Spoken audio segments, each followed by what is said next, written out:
Olá, sejam muito bem-vindos a mais um Ao Final do Dia de segunda-feira. O meu nome é Mariana Leitão. Hoje vou falar sobre o caso Alexandra Reis, que pelos vistos traz-nos notícias novas a cada semana. Alexandra Reis veio para a Secretária de Estado. Nessa altura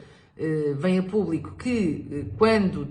estava na administração da TAP decidiu e tomou a iniciativa de sair da administração da TAP, mas recebeu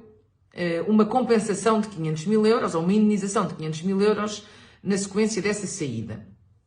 O que obviamente não faz muito sentido, considerando que se foi a própria a querer sair, não há muita lógica em ser indemnizada por essa saída. E isso ainda continua por explicar. Apesar de já terem passado algumas semanas, continuamos sem perceber efetivamente a que título foi dada aquela compensação, aquela indemnização. Mas, na sequência desse caso, Alexandra Reis acaba por sair de Secretária de Estado, algo que durou muito pouco tempo, e Pedro Nuno Santos acaba por se demitir de Ministro das Infraestruturas. E demite-se porque, na altura,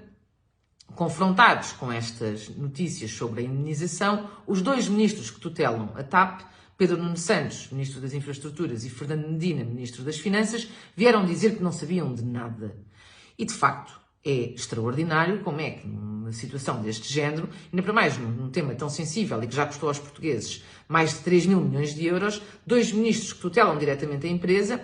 dizem que não sabem nada do que se passa dentro dessa empresa. Portanto, isto é algo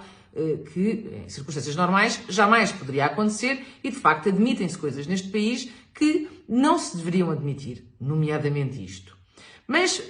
Pedro Nuno Santos acaba por sair na sequência deste caso e, na altura, fica a suspeita de que a saída, neste momento, não é só como uma forma de assumir qualquer tipo de responsabilidade pelo caso em si, até porque pelo histórico de Pedro Nuno Santos já tinham existido muitos outros casos antes em que, efetivamente, já deveria ter havido essa responsabilização, e ele já devia ter saído de ministro há muito, muito tempo, e portanto a questão que ficou foi porquê agora? E,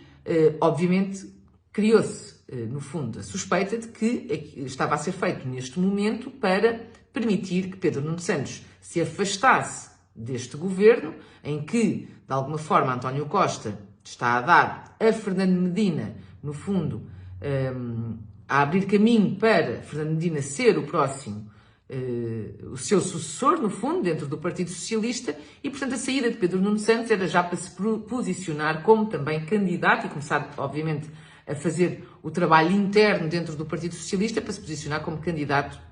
à liderança do Partido Socialista e futuro candidato a primeiro-ministro pelo Partido Socialista. Entretanto, o caso evolui para chegarmos à conclusão que afinal, Pedro Nuno Santos não só sabia da indenização, como a autorizou. E, portanto, custa-me muito a crer que, de repente, alguém que não sabia, ou que disse não saber do caso, umas semanas depois, de repente, vê uma informação, lembra-se e já sabe, não só que sabia, como autorizou. Portanto, toda esta história é uma enorme atrapalhada. Já para não falar de Fernando Medina, que tem a mulher nos serviços jurídicos, a trabalhar nos serviços jurídicos da TAP, que pelos vistos também, obviamente, saberia da situação, mas Fernando Medina diz que continua sem saber de nada. Portanto, todo este caso, que envolvem estas pessoas e o Governo e a TAP, é algo que é inqualificável numa democracia, e é inqualificável numa situação em que as pessoas têm o tipo de responsabilidades que têm, nomeadamente dirigentes, e que se dão ao luxo de, perante casos como este, e com a gravidade deste, dizerem que não sabiam nada, afinal já sabiam, afinal autorizaram, e no fim do dia o que nós verificamos é que,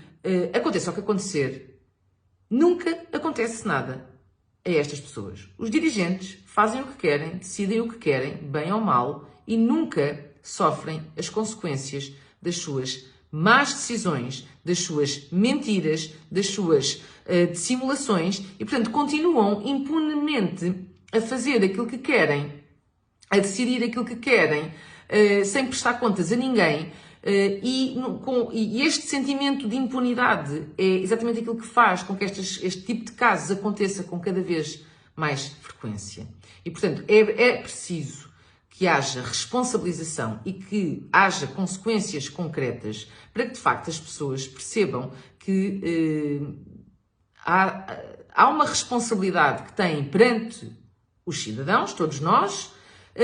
e que nós exigimos mais destas pessoas. E exigir mais é exigir que sejam verdadeiras, é exigir que tomem decisões que sejam benéficas para os portugueses, é exigir que tomem decisões coerentes e com base em princípios e valores que são, no fundo, estruturais para nós, para a sociedade e para a condução de um cargo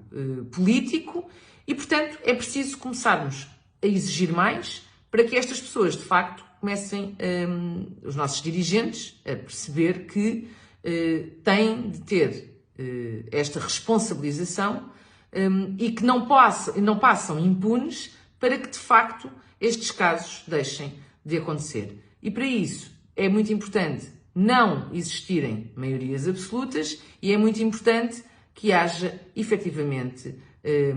investigações e que se cheguem a conclusões concretas, com consequências, com base naquilo que forem as conclusões dessas investigações. Muito obrigada a todos e até para a semana.